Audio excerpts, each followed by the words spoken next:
जिस प्रकार से हमारी सवर समाज के ऊपर ये काला कानून लागू किया गया है, ईसीजी बिल, इसका हम कड़े शब्दों में निंदा करते हैं और इसका विरोध करते हैं कि इस कानून को खत्म किया जाए। यही हमारी सरकार से प्रार्थना है, क्योंकि ये हमारे बच्चों के भविष्य के लिए बहुत ही खतरनाक बिल है। तो बस सरकार से यही निवेदन है, यही प्रार्थना है कि इस बिल को खत्म किया जाए, कैसे भी करें। इस बिल का मतलब जो आप आंदोलन कर रहे हो, तो इस बिल के बारे में की परिभाषा जानती हो आप? क्या है ये बिल? ये परिभाषा मैं डेफिनेशन आपको मैं दे रहा हूँ, आप बताइए। ये जो परिभाषा है, जिस प्रकार से एक वर्ग को दूसरे वर्गों से लड़ाने की तैयारी हो रही है, एक व्यक्ति को पहले ही इस नियम के अनुसार अपराधी घोषित कर दिया, जो कि हमारे भारत के संविधान में ये कहीं नहीं लिखा।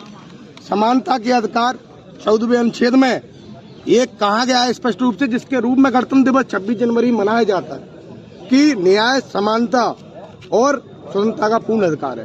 पहली बात, सामान्य वर्ग के व्यक्ति को, युवा को अपनी शिकायत करने का अधिकार नहीं है, उसके साथ कोई भेदभाव होता ही नहीं है। जबकि कॉलेज में आप और हम सबको पता है कि सीनियर जो स्टूडेंट है वो फर्स्ट ईयर के व्यक्ति की रैगिंग लेती है, चाहे वो किसी वर्ग का हो, किसी जाति का हो। और जो रैगिंग लेने वाले होते हैं वो भी सभी वर्गों, सब जातियों के होते हैं, क्योंकि वो सीनियर होते हैं। ऐसा कॉलेज में अमूमन होता है, इसलिए एक वर्ग को टोटल अलग रखा गया और बाकी जो कास्ट है उनको उसमें रखा गया। दूसरी बात, दूसरा नियम मैं बता रहा हूँ जो आप कहना चाहते। दूसरा, वो जो निवारण समिति बनी है अपनी, उस निवारण समिति में सामान्य वर्ग का एक भी व्यक्ति नहीं रखा गया, टोटल उनको अलग कर दिया गया। तीसरा, जो कि आप पूछना चाह रहे हो कि इस रूल का सबसे बड़ा दुष्प्रभाव ये होगा कि कॉलेजों में जाते ही एक वर्ग के साथ भेदभाव होने लगेगा। और ये घटनाएं आपको पता है, पूर्व में भी कई ऐसी धाराएं लगी हैं जिसके कारण एक व्यक्ति का जीवन टोटल जेल में निकल जाता है। उसके उपरांत उसे ये पता चलता है 10 साल बाद कि मैं निर्दोष हूँ।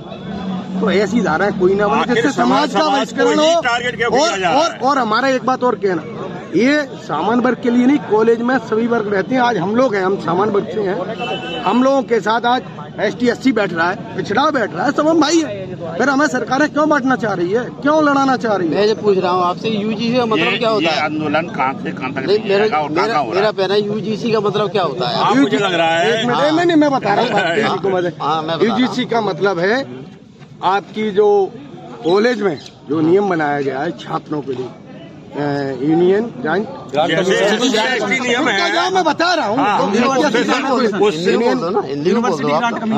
विश्वविद्यालय कमीशन आप इसमें जा रहे हो, चूंकि हम अनुदान आयोग, ठीक है। और उसके हिसाब से जो नियम बना है, आपको ही पता है, हमको ही पता है, हम सब लोग साथ में रह रहे, हमें बांटा ना जाए।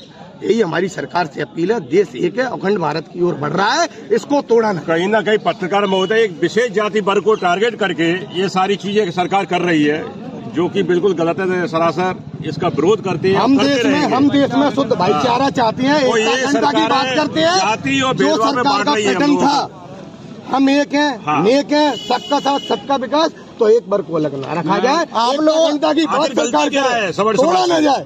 आप लोग